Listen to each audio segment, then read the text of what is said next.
Acaba nəzərdən necə qurtulmaq olar? Bəli, bədnəzər. Ən əvvəl görək nəzər varmı?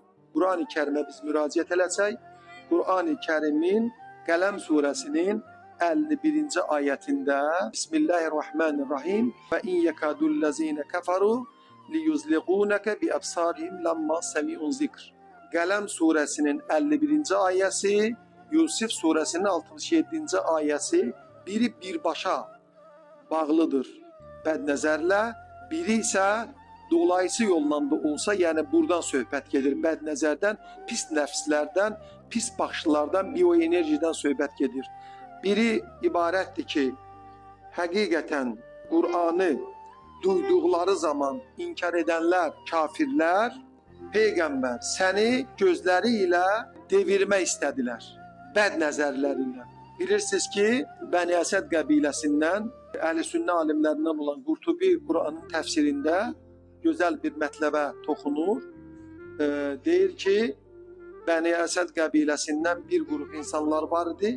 Onların paxıllıq və həsəddən Peyğəmbərə ziyan vurmaq üçün, incitmək üçün, ola düşmənçilik mövqeyindən Peyğəmbərə bəd nəzərləri ilə, bioenerjiləri ilə istəyirlər ziyan vursunlar. Ona görə Allah Təbarək və Teala bu ayət-i kəriməni göndərdi Peyğəmbəri qorunmaq üçün. Və eyni zamanda Qur'an-ı Kərimin Yusif surəsinin 67-ci ayəsində Yaqub oğlanlarına deyir ki, şəhərə, Misrə daxil olmaq üçün müxtəlif şəhərin müxtəlif qapılarından daxil olun. Burada iki məna verir. Ayənin təfsiri mənasında verir ki, həm qorunmaq üçündür, pis nəzərlərdən qardaşlar şəhərə daxil olanda, yəni bu təhlükələrdən qorusunlar, həm də təvəkkül etsinlər Allaha. Mənası budur. 67-ci ayə də sırf nəzərlərlə bağlıdır ki, Allah xəbər verir bizlərə. Bədnəzər haqqında biz oxumuşuq, bioenerjidir. Bu təkcə müsəlmanlara aid deyil, təkcə İslamla bağlı deyil. Hətta deyə bilərəm ki, qeyri-müsəlmanlar da, heç dinsizlər də bioenerjinin, pis enerjinin olmasını ispat edirlər. Bunu ağıl, elm sübut eləyir. Peyğəmbər bunun haqqında gör nə deyir? Dağların zirvəsini söküb qoparacaq tək bir şey bədnəzərdir. Baxın, görün. Və digər bir yerdə Peyğəmbər buyurur ki, ümmətimdən bir çoxu qəza və qədərdən sonra ən çox ölənlər nəzərlərlədir. Ən çox cavanlarımız dünyasının dəyişməsinə səbəb olanlar bədnəzərdən olurlar. Nəzərlər müxtəlifdir. Məsələn, ata-ananın nəzəri sevgidən uşağına dəyə bilər. Ər-arvad biri digərinə çox sevdiklərindən xoşbəxt idilər, toya getdilər, düyünə getdilər, bir də görsən ki, qonşunun evinə getdilər və xoşbəxt yaşayırdılar. Bunlar arasında qeyluqal düşdü.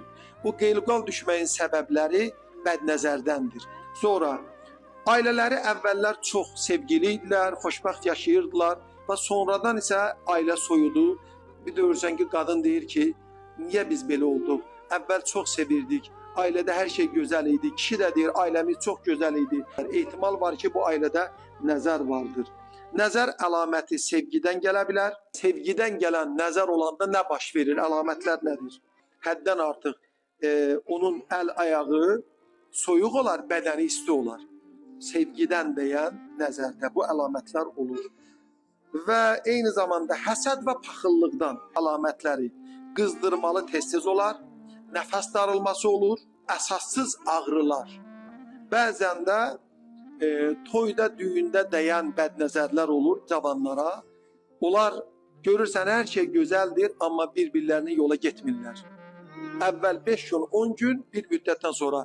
Ona görə çox gözə girmək lazım deyil. Bir də görsən göz xoşbəxtliyindən danışır, toy, büsatı başlar göstərməyə, insanlara gözə salmağa, reklam eləməyə və bir də görsən sosial şəbəkələrdə yaydılar.